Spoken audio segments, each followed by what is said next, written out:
Je vais essayer de parler le plus fort que je peux, hein, parce que si vous avez en arrière, vous ne m'entendez pas, vous me faites un signe, parce que généralement, je ne parle pas plus fort que ça. Petite voix.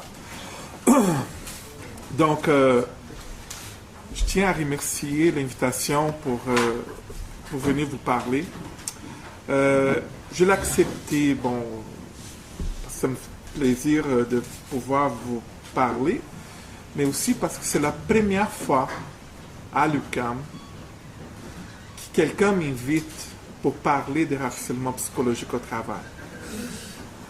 Et je me sens très à l'aise parce que je n'ai pas participé à aucune instance pour la politique ou quoi que ce soit par rapport au harcèlement psychologique au travail. Et je suis très content de ne pas avoir fait cette erreur. Donc, je vais essayer de vous commencer par cette porte. C'est la porte de Rodin.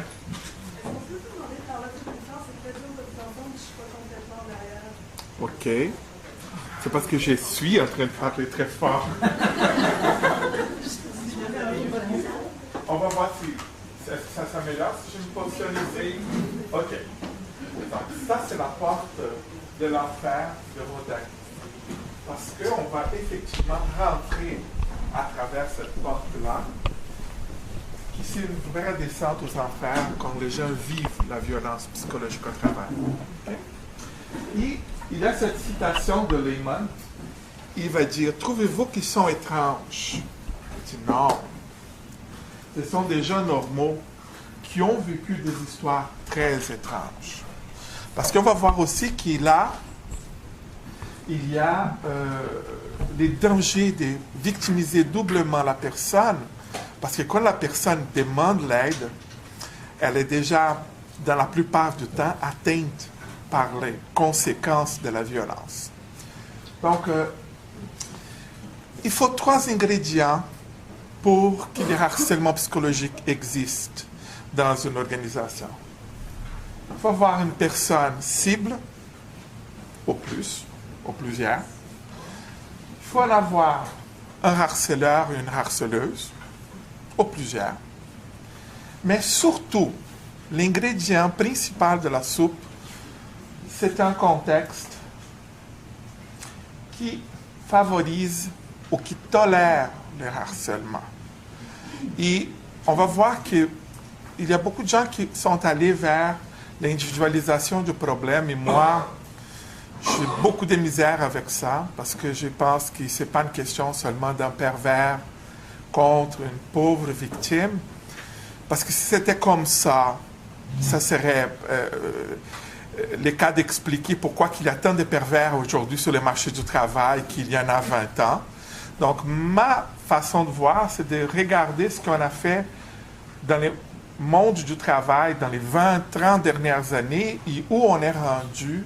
Et les conséquences de ces changements, de ces transformations-là, nous amènent à avoir plus de violence, plus de problèmes de santé, généralement des problèmes qui sont invisibles, donc problèmes de santé mentale, troubles musculo-squelettiques et différentes formes de violence, dont la violence psychologique et le harcèlement. On commence par donner des définitions. On va voir que ce n'est pas un phénomène nouveau. En 1976, il y a déjà une psychiatre américaine qui s'appelle Carol Brodsky qui va écrire un livre, Les travailleurs harcelés, et elle donne 7 définitions du harcèlement psychologique. Elle va dire ce sont des tentatives répétées et persistantes d'une personne afin de tourmenter, briser la résistance, frustrer ou obtenir une réaction d'une autre.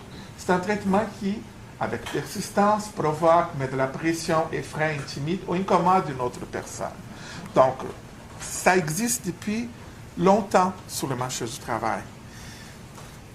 En 1984, Heinz Lehmann, un psychologue allemand qui vivait en Suède, il va écrire un livre qui s'appelle Mobbing, la persécution au travail.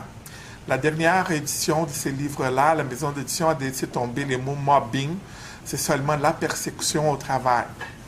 Et il va dire que c'est un processus destructif constitué d'un enchaînement de propos et d'agissements hostiles qui, pris isolement, pourrait sembler anodin, mais dont la répétition constante a des effets pernicieux. Dans cette définition, ce qui est intéressant et qui est important à retenir, c'est que si on va analyser chaque geste séparément, on va dire il n'y a rien là. Quelqu'un parle de mon dos, je suis capable d'en prendre ça. Ou quelqu'un crie après moi. Je suis capable, ça ne me dérange pas que la personne crie après moi. Le problème, c'est que tous ces gestes-là sont enchaînés. Et là, comme ils changent aussi, ce n'est pas nécessairement toujours les mêmes gestes. Et parmi les gestes, la personne peut aussi être très gentille à un moment donné. Donc, la personne va vraiment ne pas être capable d'utiliser certaines stratégies pour faire face à cette situation-là. Et la réaction première, ça va être de dire, qu'est-ce que j'ai fait de pas correct? J'ai dû faire quelque chose. Donc, c'est l'estime de soi qui passe en première dans l'abattoir. En 1998, Marie-France Irigoyen écrit un livre, Le harcèlement moral. Elle va donner cette définition. Le harcèlement moral dans l'entreprise, c'est toute conduite abusive qui se manifeste par des comportements, des paroles, des actes, des gestes, des écrits pouvant porter atteinte à la personnalité, à la dignité ou à l'intégrité physique ou psychique d'une personne, mettre en péril l'emploi de celle-ci ou dégrader le climat de travail.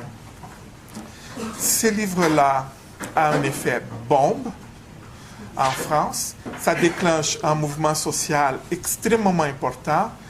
Et après un an, il y a en France une loi, la loi de modernisation sociale, qui va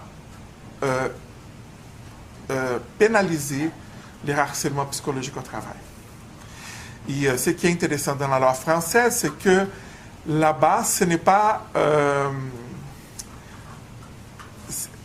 elle va mettre la haute direction en garde. Donc, s'il y a du harcèlement psychologique dans une organisation, ça va être la haute direction qui va payer les amendes et qui peut aller en prison. Donc, vous comprenez que là, c'est la haute direction qui bouge pour qu'il n'y ait pas de harcèlement en milieu de travail. Au Québec, il y a une loi. Okay? Et la loi du Québec, elle va dire c'est une conduite vexatoire, se manifestant soit par des comportements, des paroles, des actes, des gestes répétés qui sont hostiles ou non désirés, laquelle porte atteinte à la dignité ou à l'intégrité psychologique ou physique du salarié, qui entraîne pour celui-ci un milieu de travail néfaste. Ils vont dire une seule conduite grave peut aussi constituer du harcèlement psychologique si elle porte une telle atteinte et produit un effet nocif continu pour les salariés. C'est la définition de la loi. Cette loi-là, elle a le pouvoir de gérer toutes les conventions collectives du Québec. Tous les gens qui sont sous la juridiction provinciale doivent respecter cette loi-là. C'est une loi qui est dans les normes du travail et donc dans toutes les conventions collectives, c'est cette définition-là qui doit compter. Et même si vous avez une politique, cette définition va avoir une priorité par rapport à des définitions qui sont écrites dans les politiques. Je vais sauter parce que je n'aurai pas le temps. Vous comprenez, je peux parler pendant des journées sur le sujet. Et je veux vous donner la chance d'avoir des questions pour qu'on puisse en discuter.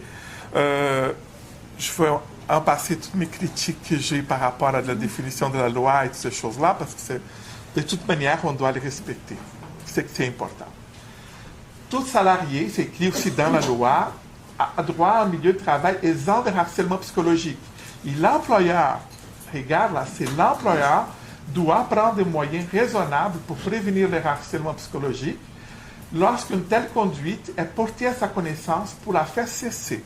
Donc, c'est aussi le rôle de l'employeur d'arrêter quand vous dites, écoute, j'ai vu du harcèlement psychologique, il doit prendre des moyens pour que la chose arrête.